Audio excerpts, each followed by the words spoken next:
Ça fait longtemps que je le croise dans les salons de moto, les lancements de moto, les événements de moto. Didier Constant, bienvenue au show de moto. Ça va bien? Oui, merci Éric de m'avoir invité. Bien, ça me fait plaisir. Écoute, j'aime ça jaser de moto avec des gars qui sont passionnés. On va parler avec toi cette semaine des tendances du marché. C'est la première de la saison. On s'est dit, on va un peu expliquer qu'est-ce qui se passe dans le marché de la moto. Il y a d'abord les motos aventures qui, encore une fois, ça continue de prendre de plus en plus de place sur le marché. Oui, c'est une tendance qui est là depuis une bonne dizaine d'années, mais qui marche quand même très fort et qui se renforce aujourd'hui et qui se diversifie surtout avec l'avenue des scramblers et autres machines comme ça qui s'ajoutent aux motos d'aventure. On est allé vraiment diversifier l'offre parce que les gens se rendent compte que ce sont des motos confortables. D'ailleurs, la position de conduite, c'est confortable. C'est des suspensions adaptées aux routes du Québec aussi, évidemment. Là. Oui, puis en plus, c'est des motos qui vendent du rêve. Tu sais, je veux dire, l'image est porteuse. C'est vrai. Et elles ont fini par remplacer les motos de tourisme en l'espace d'une petite dizaine d'années complètement. On voit quasiment plus de motos de tourisme ou très peu. C'est vrai.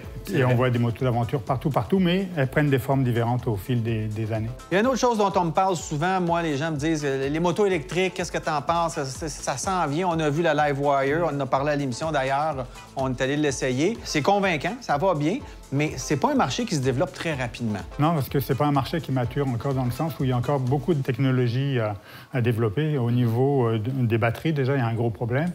Par contre, il y a une annonce qui a été faite cette semaine par Honda, Yamaha, le groupe Piaggio puis le groupe KTM. Ils se sont associés pour mettre au point dans les années à venir des batteries qui vont être interchangeables entre les marques.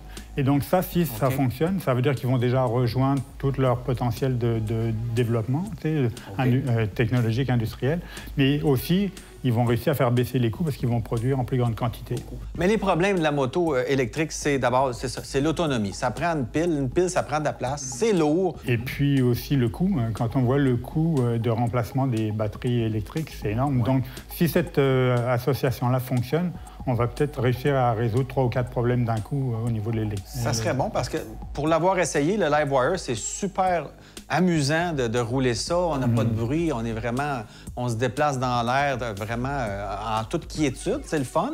Ça tire, ça va bien, l'accélération est parfaite, c'est linéaire, mais ça reste qu'on fait pas 200 km sur une charge. C'est ça. Et puis, l'autre chose aussi, c'est qu'il y a trop de standards qui existent pour le moment. C'est un investissement. Si tu investis dans l'électrique aujourd'hui, tu ne sais pas où tu seras dans 5 ans ou dans 6 ans. Peut-être que ça fonctionnera. Mais si on arrive à trouver un système qui est compatible entre les marques, qui est efficace, qui est accessible facilement, qui est bon marché. L'autre chose aussi au niveau de l'électrique, c'est que, par contre, tu vois, on met beaucoup l'accent sur l'électrique aujourd'hui, plus en termes d'écologie qu'en termes de conduite, sauf qu'en termes de conduite, que ça soit électrique, que ça soit à hydrogène ou que ça soit à essence, ce qu'on recherche, c'est le plaisir de conduite. Et avec une moto électrique, on l'a. Clairement. Et à long terme, je pense qu'il va falloir développer un parc qui est multi-énergie. Ça veut dire qu'il va y avoir des énergies thermiques, électriques et d'autres à développer. Il ne faudrait pas faire l'erreur, encore une fois, revenir à un mode unique. Un seul mode. Un seul, c'est ça. D'accord. Ben écoute, on va avoir l'occasion de s'en reparler. On va peut-être avoir l'occasion de rouler. Est-ce que tu roules un peu? Est-ce que tu as le temps? Oui, je roule beaucoup. Au point, on en parlait tout à l'heure, j'ai pas le temps ou l'occasion de m'acheter une moto parce que j'en ai tellement à rouler que ça marche pas. C'est dur ta vie. C'est dur. Écoute, merci Didier. On va avoir l'occasion de s'en reparler. Merci.